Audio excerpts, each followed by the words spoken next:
Welcome back mga kaaldab. Ito na naman po ang inyong lingkod, si Mr. Destiny. At pag-uusapan nga po na natin dito kay Alden Richards at syempre kay Maine Paul Carson. Di po ba? Unahin po natin tong video na to. Tuwan-tuwa sila. Matagal na po ito kasi binura po nila yung sinabi. Mensahe po ito mga kaaldab na hindi ko alam kung para kanino dahil binura nga po nila yung boses. Di po ba? Wala pong boses yan. Mga kaalda ba? Hindi ko po tinanggal. Sila po yung nagtanggal niyan. At hindi po ito pinost ni Mengay o ni Congressman Arjo. Di para lang klaro, para lang po sa kaalaman ninyo. At sa mga nagagalit po dahil pinapakita ko to.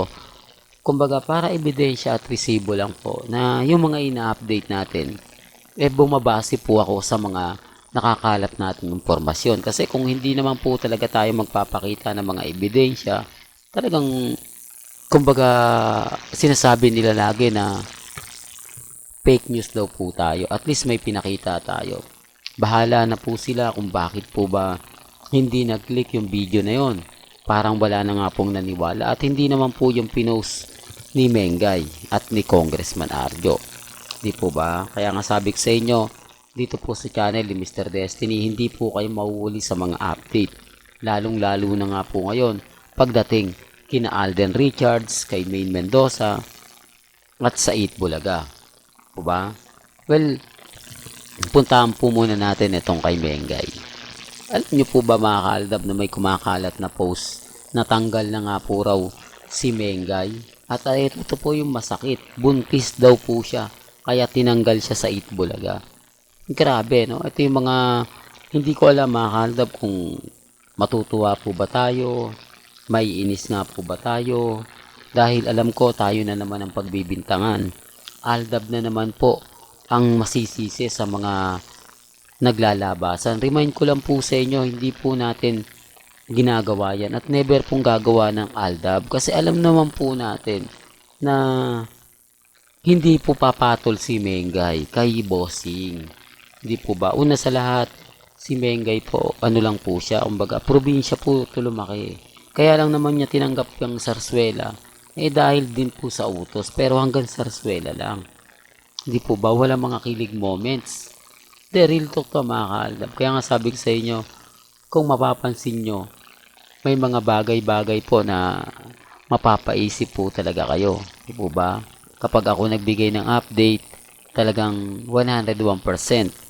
Di po ba? Real talk to mga kaaldab. Pero ito marami nagtatanong nito.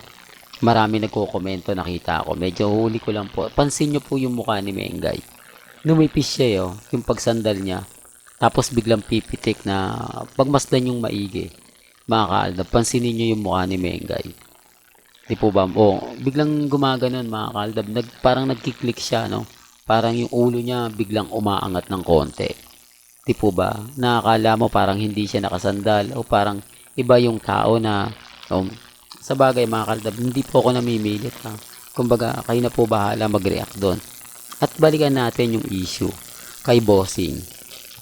Ito, siguro naman po hindi na masasabi sa inyong kumbaga fake news yan dahil kumakalat na yan medyo maingay na nga po yan na yung relasyon nila Bossing ni Mengay tapos nabuntis daw po si Mengay ni Bossing, hindi po ba? O baka sabihin nyo nakikisawsaw na naman hindi, yun, bago kasi to bago kumbaga yung balita na tinanggal na nga po daw si Mengay sa Itbulaga dahil buntis. Di po ba? Kaya nga po marami mga kwento, marami mga bali-balita na talaga naman pong mapapaisip po kayo. Di po ba?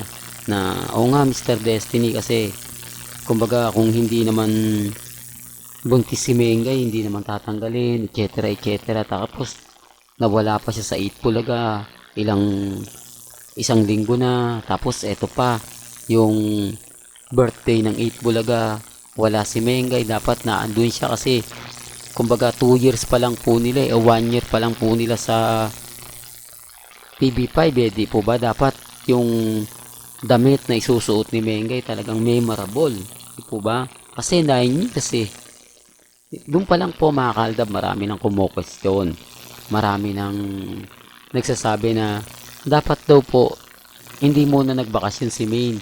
Pwede naman daw po ito magbakasyon pagkatapos ng birthday ng Itbulaga o anniversary. Di po ba dapat kinancel muna kasi malayo pa naman yan at pwedeng i-adjust. Tama naman po yung mga komento ng iba. Di po ba? Ito'y base po sa Itbulaga. Base po ito sa live ng Facebook at YouTube ng Itbulaga. Yung mga komento lang nila na mapapaisip ka, o nga, ba't hindi nga daw in-adjust? Di po ba? Bakit, kumbaga, talagang umalis si Mengay? Kasi dapat yun, importante yun eh. Di po ba? Yung damit na suot ni Mengay na po pwede niyang ibigay o malagay sa history rin, di po ba, ng Itbulaga. Yung paglipat nga po nila sa TV5. Kaya sabi ko sa inyo, wala eh, nandun na yung point eh. At doon po yung issue ulitin ko lang po.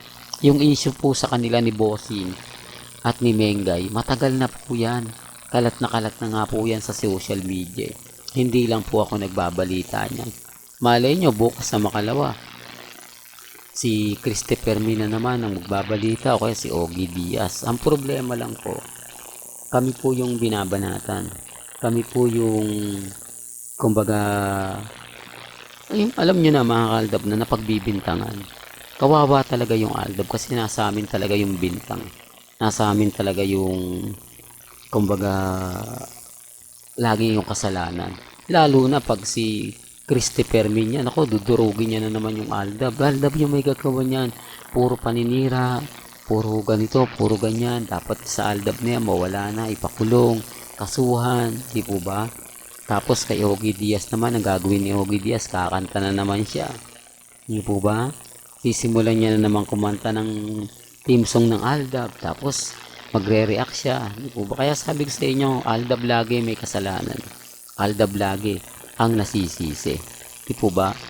Well, punta naman po tayo kay Richard Fulkerson. Pansin nyo sa mga ina-update natin, wala po talagang akbayan na nangyayari. On cam to. Marami mga fans, marami nag-aabang.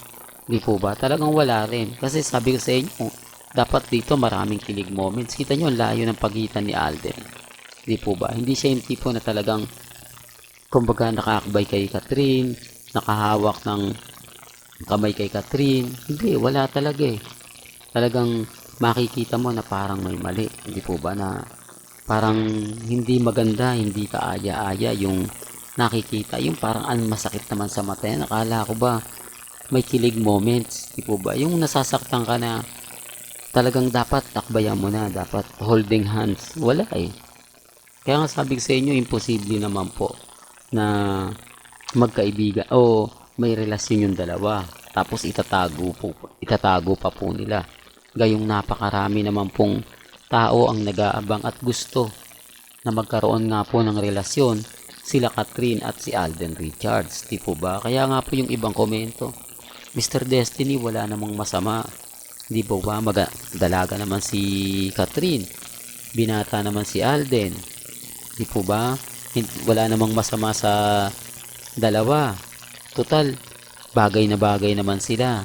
Total, kumbaga, si Catherine, mayaman na. Si Alden, ganun din. O, bakit, yung ibig kong sabihin mga kalda, bakit ayaw nilang magsalita kung sila nga talaga o hindi. Di po ba? Kaya nga sabi ko sa inyo ako, kampante ako mga kalda.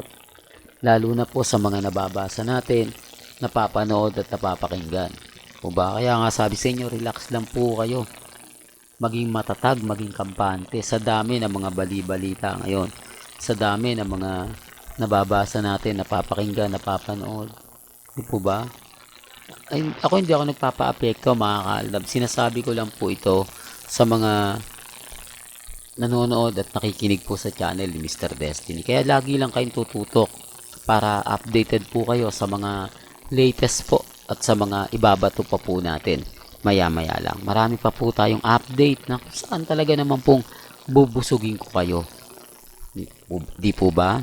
Well, hanggang dito na lang po ang ating latest updates. Kaya kung gusto nyo pa po ng pinaka-latest at sariwang update, abay tumutok lang po kayo dito po sa channel ni Mr. Destiny para updated po kayo sa mga bago at sa mga latest na i-upload po natin maya-maya lang. Hanggang sa muli, salamat po sa panonood at pakikinig.